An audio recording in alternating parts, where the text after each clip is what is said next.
strategic purposefulness attract so little contemporary attention? In other words, why were politicians, senior military officers, and influential shapers of opinion so willing to play along, freely expending lives and treasure, despite the manifest mindlessness of the overall project? Perhaps I could combine those two questions into a single one, to wit, once it became apparent that the long war was a dumb idea, why did the enterprise launched in the wake of 9/11 nonetheless just drag on and on? Let me emphasize my view that the war was strategically purposeful in its earliest phases.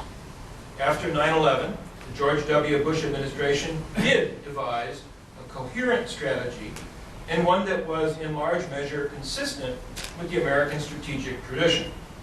If we were to summarize this strategy in a single phrase, it would be this one: the freedom agenda. You will recall the logic behind that strategy, which rested on these three propositions. First, preventing the recurrence of 9/11 required not simply the destruction of the Al-Qaeda terror network, but the elimination of those conditions giving rise to violent anti-Western jihadism more broadly. Put simply, the imperative was to transform the Islamic world. Second, given the extent of American power, especially American military power, assumed by all to be unassailable, that transformation was not only necessary, but also feasible. Indeed, history itself seemingly affirmed that feasibility.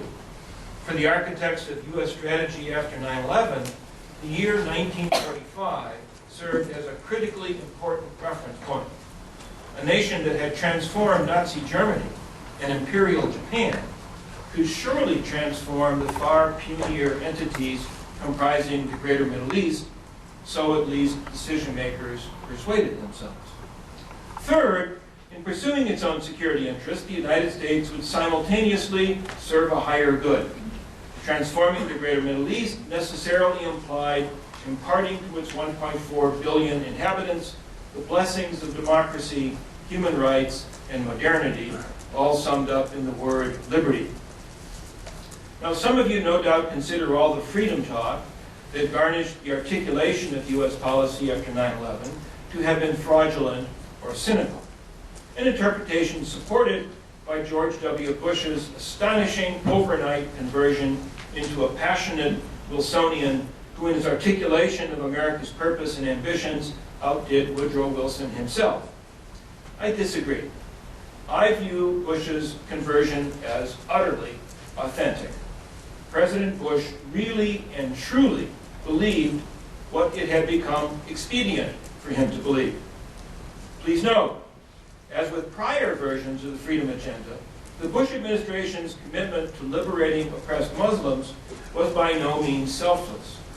What had been true as far back as the age of President Polk or President McKinley remained true in the age of the second President Bush.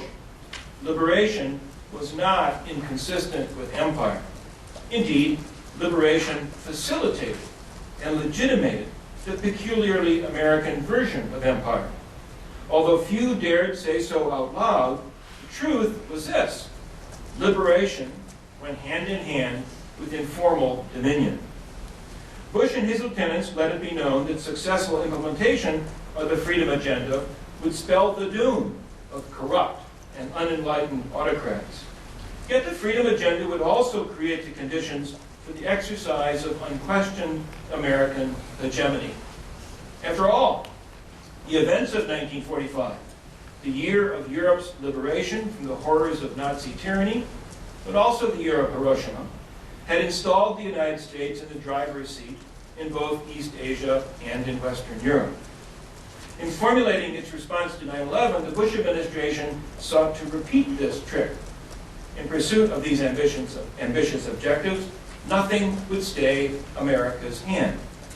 Bush's promulgation of a doctrine of preventive war made that point abundantly clear. The problem with the Freedom Agenda was not a conceptual one, but a practical one. It didn't work. It never even came close. After a brief foray into Afghanistan, the Bush administration quickly latched on to Iraq as the ideal arena in which to validate the Freedom Agenda's feasibility. Iraq was to be a test case. Success there would pave the way for success elsewhere, in Syria and Iran, Egypt and Saudi Arabia, eventually all across the long arc between Morocco and the southern Philippines. But Operation Iraqi Freedom turned out to be a bust. Liberating Iraq turned out to be an exceedingly difficult proposition. American military power turned out to be far less effective than it had been cracked up to be. What became evident in Iraq was this: Washington knew how to start wars, but not how to end them. So by November 2006, the Freedom Agenda was dead. Its demise signified by elections that gave Democrats control of Congress, by the firing of Secretary of Defense Donald Rumsfeld, and by Bush's decision to implement the so-called surge, prolonging the military effort in Iraq while giving up on anything remotely resembling the victory that Bush himself had for several years been promising. Now, the conventional view is that the Iraq surge succeeded, and indeed it did, in the narrow sense of averting outright defeat. Yet that limited success did nothing to vindicate